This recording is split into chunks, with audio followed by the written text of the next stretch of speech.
Os servidores federais, quando eu cheguei aqui na escola técnica,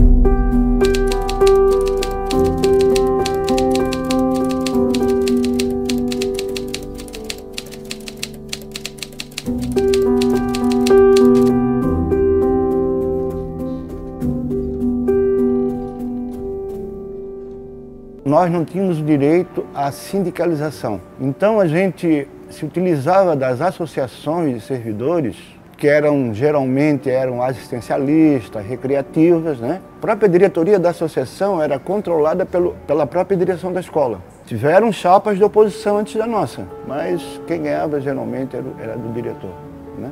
A gente estava já discutindo a criação de uma central sindical, que nós conseguimos criá-la, né? Fundá-la em 83.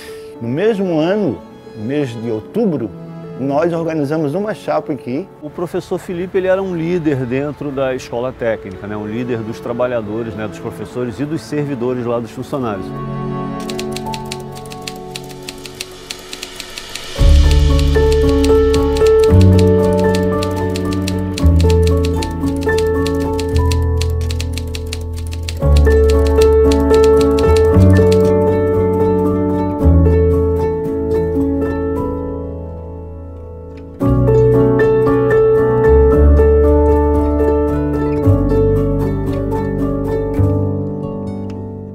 Perdemos nos aposentados, porque nós não, por inexperiência, nós não fizemos campanha com os aposentados. Daí começou a perseguição. O primeiro que foi demitido foi o companheiro Alzemir. Depois, quando chegou em janeiro, chegou a minha vez.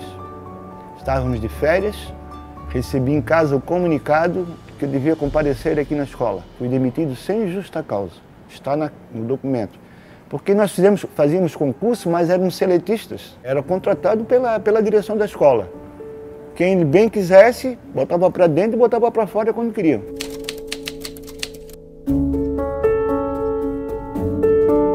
Em 64, o diretor, que era assim, digamos assim, benquista aqui na comunidade, né?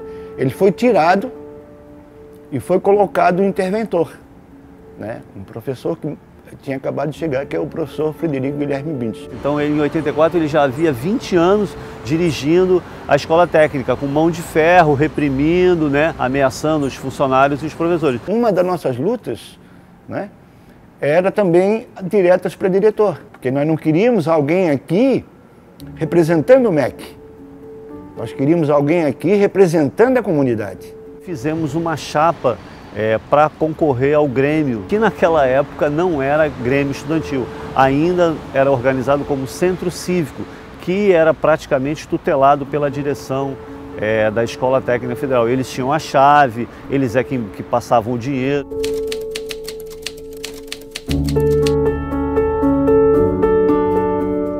Dei entrada na justiça e depois de 7 meses, 8 meses, o resultado foi negativo.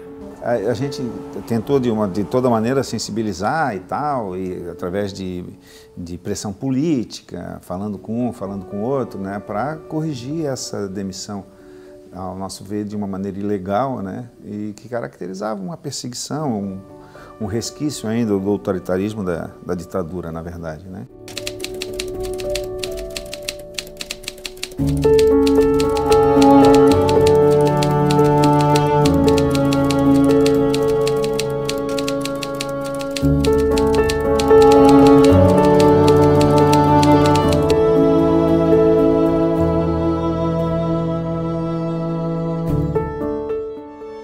E foi anunciado no começo das diretas já que eu iria fazer um jejum, né, uma greve de fome, porque eu tinha sido demitido sem justa causa, né? E ia me valer disso para poder ser readmitido. E comecei a greve na meia-noite daquele dia mesmo, na 0 hora do dia 13 de setembro de 1984. Arrumamos uma barraquinha pequenininha, dessa que cabe 2 pessoas, e armamos na frente da escola técnica. No meio, botamos uma barraquinha ali e começou a greve de fome. Por mim, ele tirava ele dali, né? Só que eu tinha que respeitar a vontade dele. Foi bem sofredor para mim, né? Demais.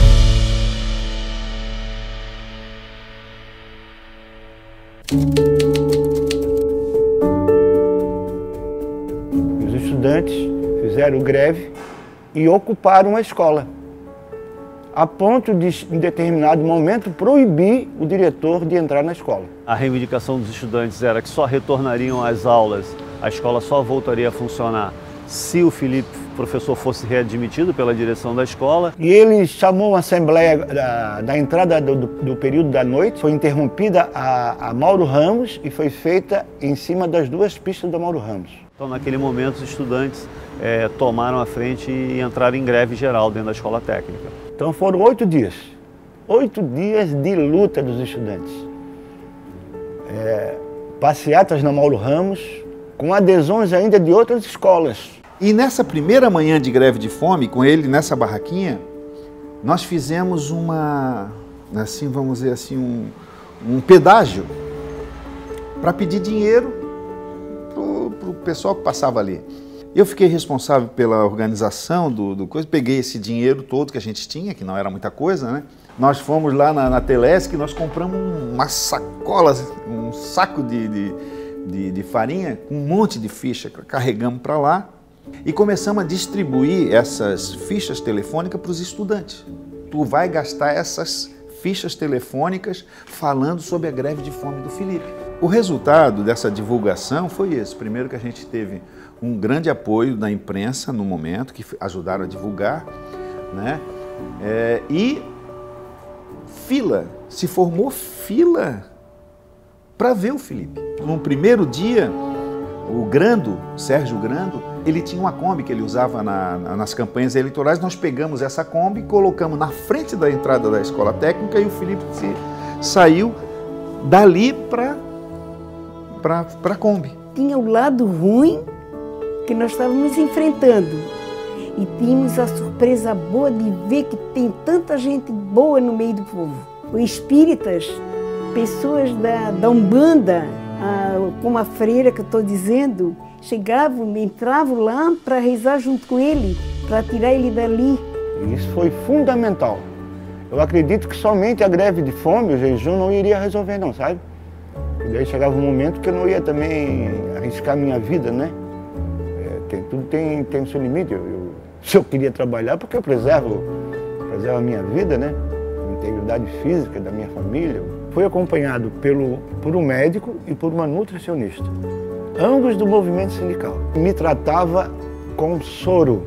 Soro é água, né? Um pouquinho com açúcar e uma pitadinha de sal. Nos primeiros dias, assim, é muito difícil. Dá muita dor de cabeça, dor no estômago. Tu não consegue dormir, tem pesadelo direto. Até o terceiro para o quarto dia. Aí no quarto dia tu vai entrando assim no estado de euforia, passa dor de cabeça, passa dor no estômago, aí tu entra assim acho que num transe, tu fica assim meditando. O raciocínio fica muito rápido e eu escrevia tudo para não gastar energia, né? Ao falar, era tudo escrito e passado para os estudantes. Estava sempre conversando com a gente. Eu perdi 12 quilos e 400 gramas. Na verdade, ele estava muito abatido, cadavérico. Tu olhava, ele já era uma pessoa magra, tu imagina numa greve de fome e a aparência dele ficou terrível. Aí foram passando os dias e nada de acontecer, nada. Aí saiu uma comissão aqui de professores. Nessa reunião eu cheguei a ficar com pena do diretor, de tanta porrada que ele levou de um, de outro, do presidente da PUFES. Está marcado na minha memória assim, o tamanho da bronca que ele deu no cara, né? Dizendo que ele tinha agido como se ele pensasse que a escola era dele, aquela coisa toda. E começou a haver um sinal de que haveria a readmissão. Aí ele se comprometeu que viria no dia seguinte já no 8º dia, né? Para fazer a minha readmissão. Ele veio e foi com o batalhão de choque da Polícia Militar, com os praças lá, os militares, né, vestidos de enfermeiros, mas era do batalhão de choque. E eu fui sequestrado dentro da Kombi do Sérgio Grande e me levaram para o Hospital dos Servidores, o Celso Ramos. E eles vieram com escudo para não deixar os estudantes me pegar de volta. E o objetivo era me tirar dali, porque se me tirasse dali, era a minha presença ali que estava mobilizando. Inclusive, o secretário de Segurança na época, ele diz que não gostaria de ver um catarinense morrer de fome, de greve de fome. Então essa era uma atitude que ele estava tomando para evitar a morte do professor. Mas a gente sabe que o objetivo principal era para tentar derrotar o movimento, né, dos estudantes e o movimento do professor Felipe. E teve um confronto violento. Os estudantes se atracaram de soco, de pedra e de pau em cima da polícia, do batalhão de choque.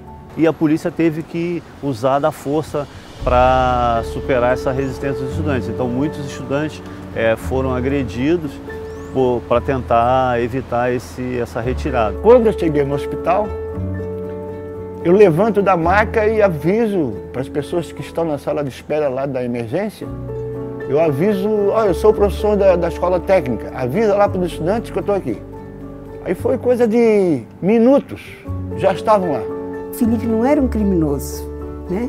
Mas deixaram eu entrar. Quando entrei no quarto, tinha mais ou menos uns 10 homens apaisanos, né? E daí nós tomamos a decisão de eu sairia do hospital direto para dentro da escola.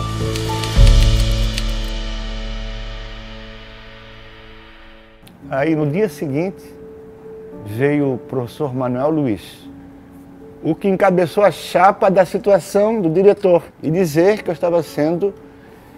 não estava sendo readmitido, eu estava sendo contratado.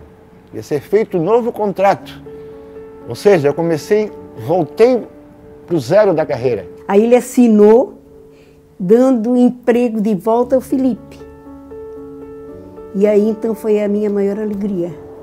Daí, naquele mesmo momento, os estudantes, eu já decidi que queria interromper, né? Os estudantes fizeram a Assembleia Geral para decidir voltar às aulas na escola, né? E no mesmo dia, as aulas já voltaram ao normal. Aí nós trouxemos o Congresso Estatuinte aqui para Florianópolis. E foi tomada uma decisão no plenário do Congresso de convidar a professora Soni, que tinha sido eleita como diretora, né? Para se comprometer e me anistiar.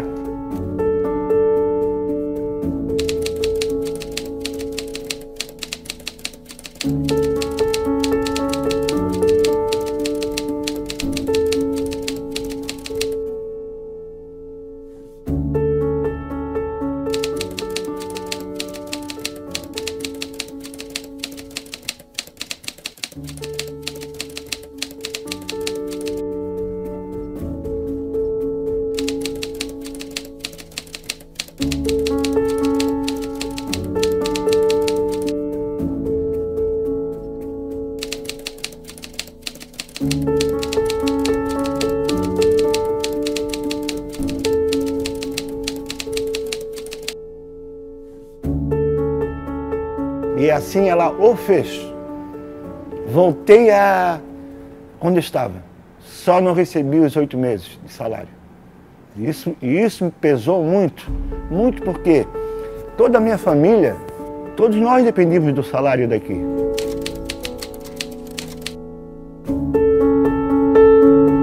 Nós éramos acusados na época pelo regime militar de baderneiros, de agitadores, e o que a gente dizia quando a gente fazia assembleia aqui na rua, fechava a Avenida Mauro Ramos, é que quem era baderneiro, quem era agitador, era a direção, era o regime militar que fazia aquelas injustiças, aquelas arbitrariedades. Que naquela época existia uma mobilização muito forte no Brasil. Na época das diretas já, a gente estava reconstruindo o movimento sindical, reconstruindo o movimento estudantil. Então, desse ponto de vista, nós tínhamos essa convicção de que a gente estava do lado certo da história e por isso eu acho que o movimento teve aquele percurso e conseguiu no final ser vitorioso com o apoio de toda a população aqui de Florianópolis. Essa luta mais geral que forçou a barra para que eu fosse readmitido, principalmente pelos estudantes. Porque estava todo mundo junto. Só que era povo contra o governo e a polícia. Aí, só que a gente não levou a pior. Nós vencemos. Isso aí que foi mais importante. Dali para frente não ocorreu mais nenhuma repressão aqui dentro da escola. Acabou-se. Não teve como, a eleição seguinte a oposição já ganhou o sindicato, né, a associação na época. A escola técnica, depois disso, se democratizou muito, né? Ela passou a ter uma direção muito mais democratizada, muito mais sensível às reivindicações, né? Claro que dentro de todo um contexto político que é o do país, mas conseguiu avançar. A vitória do movimento, desse movimento grevista que ele fez, foi muito maior do que readmissão, né? Então imagina, o Felipe se transformou num símbolo de luta, né? Porque imagina, afinal de contas, né, tu lutar contra toda uma instituição autoritária, todo um momento político autoritário e tu conseguir fazer os caras retroceder, reconhecer erro. Esse movimento mostrou que a unidade dos trabalhadores e dos estudantes determinados, defendendo a democracia e os direitos, a gente junto pode ter uma conquista da democracia e de direitos que a gente busca para uma sociedade mais equilibrada, mais justa, né, democrática. Essa luta que nós travamos aí, né, com essa greve de fome, greve estudantil, ela não é uma coisa isolada, é uma luta coletiva que essa escola tem uma história enorme de resistência. A partir daí, muitos desses estudantes foram para os partidos, para os sindicatos, né, que hoje ainda estão atuando politicamente. Não, a luta não acabou em 84, não. Então estamos até hoje aí no movimento, até hoje. Movimento sindical, movimento político, é permanente, né? A revolução é permanente. A gente sempre está envolvido, essa batalha é permanente. Então tem uma história, tanto na época, para o movimento dos estudantes, como ainda hoje a gente percebe que aquele movimento ainda deixa marcas, né, na vida política aqui de Santa Catarina. O sindicato entra direto porque você tem que organizar o movimento, a coletividade, para ter as reivindicações. Só dessa maneira a gente consegue. Nada é dado de graça, nada, é tudo conquistado com muita luta. Se a gente, temos estabilidade, temos direito à sindicalização, temos direito a concurso, mas foi tudo conquistado, tudo, através do movimento. Eu faria de novo? Faria. Se eles fizessem isso comigo de novo, eu faria de novo. Faria de novo.